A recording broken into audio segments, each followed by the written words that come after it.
জনদের সাথে ঈদের আনন্দ ভাগাভাগি করতে নারীর টানে বাড়ি ছুটছেন ঘরমুখো মানুষ। সকাল থেকে কমলাপুর রেলওয়ে স্টেশন ছিল ঘরমুখো মানুষের ভিড়। সকাল থেকে বিভিন্ন গন্তব্যের উদ্দেশ্যে ছেড়ে গেছে ট্রেন। নেই কোনো শিডিউল বিপর্যয়, নেই টিকিটবিহীন যাত্রীর চাপ। কর্তৃপক্ষের এমন সুশৃঙ্খল ব্যবস্থাপনায় সন্তুষ্ট সাধারণ যাত্রীরা। বিস্তারিত জানাচ্ছেন সহকর্মী গোলাম মুর্তজা। ঈদযাত্রার চতুর্থ দিনে ঘরমুখো মানুষের ভিড় বেড়েছে রাজধানী ঢাকা রেলওয়ে স্টেশনে। পরিবার পরিজন নিয়ে প্রিয়জনদের সঙ্গে ঈদ উদযাপন করতে সকাল থেকেই স্টেশনে ভিড় করছেন যাত্রীরা।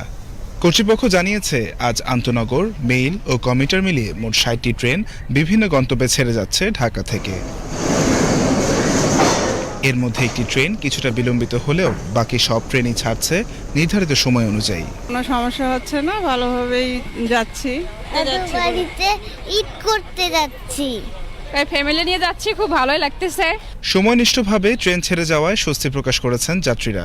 তাদের আশা, ঈদের পর রাজধানীতে ফেরার সময়ও যেন একই ধরনের সুশৃঙ্খল পরিবেশ বজায় থাকে। সময়নিষ্ঠভাবে ট্রেন ছেড়ে যাওয়ায় স্বস্তি প্রকাশ করেছেন যাত্রীরা। তাদের আশা, ঈদের পর রাজধানীতে ফেরার সময়ও যেন একই ধরনের সুশৃঙ্খল পরিবেশ বজায় থাকে। এই ট্রেন যাত্রা অত্যন্ত সুফল এবং সুশৃঙ্খলভাবে যাচ্ছে, কোনো লেটে যাচ্ছে তা না, খুব সুন্দরভাবে যাচ্ছে।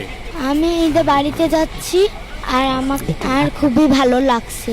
ঈদে দাদু বাড়িতে যাচ্ছি, ট্রেনে ভালো লাগছে অনেক।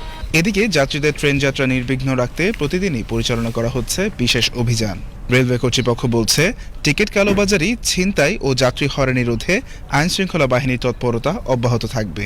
এখানে এখনো পর্যন্ত ট্রেনগুলো সব সময় মতো ছেড়ে যাচ্ছে এবং প্ল্যাটফর্মে আমরা যাত্রী সাধারণত তেমন কোনো চাপ দেখতে পাচ্ছি না এবং সবাই বেশ নির্বিঘ্নে ভ্রমণ করছে। ট্রেনের ছাদ বা অন্য কোথাও তেমন কোনো চাপ দেখা যাচ্ছে না।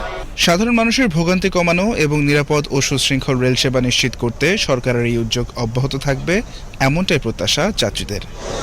গোলাম মুর্তজা, বিটিভি নিউজ, ঢাকা।